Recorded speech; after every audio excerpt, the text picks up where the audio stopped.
Kemarin banyak dari kalangan Islam yang berduyun-duyun ke masjid meramaikan malam nisfu Sya'ban sambil membawa air mineral untuk didoakan. Ada yang baca surah Yasin 3 kali berjamaah dengan diniatkan untuk panjang umur, memperoleh rezeki dan mendapatkan husnul khatimah. Dan juga dilanjutkan dengan sholat sunnah. Apa hukum membaca surah Yasin 3 kali dan sholat nisfu Sya'ban? Lalu apa keistimewaan malam nisfu Sya'ban dan tuntunan apa yang disunnahkan? Ini banyak muslimin memang yang menyalahgunakan ya, dalil-dalil. Jadi mereka tidak memilah mana dalil yang sahih dan mana dalil yang lemah, apalagi hadis-hadis yang palsu. Hadis yang menjelaskan tentang masalah adanya solat di nisfu Sya'ban, solat secara khusus namanya solat nisfu Sya'ban itu tidak ada. Hadisnya palsu, maudhu itu. Yang ada memang adalah fadilah mengerjakan solat malam di nisfu Sya'ban, solat tahajudnya. Solat tahajud seperti biasa, tapi khusus malam nisfu Sya'ban punya fadilah. Karena disebutkan dalam sebuah riwayat yang sahih bahwasanya Aisyah radhiyallahu anha pernah mendapatkan giliran nginapnya Nabi SAW di rumahnya. Terbangun tengah malam, dia melihat Nabi SAW tidak ada di sebelahnya. Maka Aisyah radhiyallahu anha terbawa rasa cemburu. Dia memakai bajunya kemudian mengelilingi rumah-rumah Nabi yang lain, ya, istri Nabi yang lain, takut Nabi ada di sana gitu.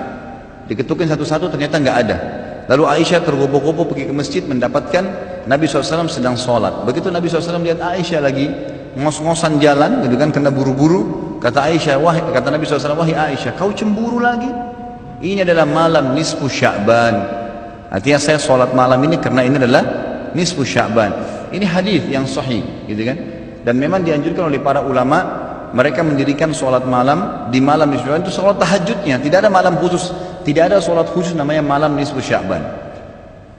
Di siang harinya dianjurkan seseorang berpuasa, karena Nabi SAW memang memperbanyak puasa. Terlebih lagi nisfu Sya'ban itu ya kenanya malamnya itu berarti puasa tanggal 14. Kalaupun nisfu Sya'bannya malam hari ke-15, dan kita tahu ada puasa Iyamul Bid, ada 13, 14 dan 15. Itu kita anjurkan puasa 3 hari kan gitu. Tapi tidak diniatkan khusus puasa nisfu Sya'ban, khusus puasa itu. Karena memang secara umum Nabi SAW puasa sebulan penuh di bulan Sya'ban. Kalau masalah membaca surah Yasin, ini tidak asing lagi kalau di Indonesia. Semua harus surah Yasin. Pindah rumah Yasin, orang mati Yasin, semua Yasin. Ditanya dalilnya, nggak ada dalil, gitu kan? Hanya karena surah Yasin dikatakan jantungnya Quran. Itu pun hadis yang lemah, karena dalam sanadnya ada orang yang pendusta, gitu kan? Tapi ini diamalkan. Ya. Kalau kita mau mengaku pengikut Nabi Muhammad SAW yang murni, maka tidak mengamalkan apa yang tidak dicontohkan oleh Nabi SAW. Apalagi membawa air kemudian secara khusus dibacakan atau dihidupkan dengan surah Yasin, belum pernah ada contoh. Belum pernah ada contoh. Allahu a'lam. Saya tidak menyalahkan ya. Yang mau kerjakan itu silahkan, itu hak dia. Tapi saya pribadi menyarankan, apalagi jemaah yang ikut dengan pengajian saya atau yang mendengarkan ceramah kita, murnikan ibadah kembali kepada Nabi SAW.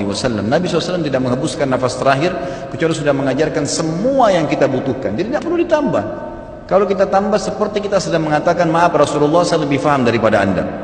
Nabi nggak pernah baca Yasin 3 kali di malam nisfu Sya'ban, nggak apa-apa kan, bagus. Loh, Nabi mau nggak pernah lakukan. Nabi yang nerima dari langit wahyu nggak pernah lakukan, nggak apa-apa. Berarti sama saja anda bilang, maaf Rasulullah, saya lebih ngerti. Ini keliru, nggak boleh.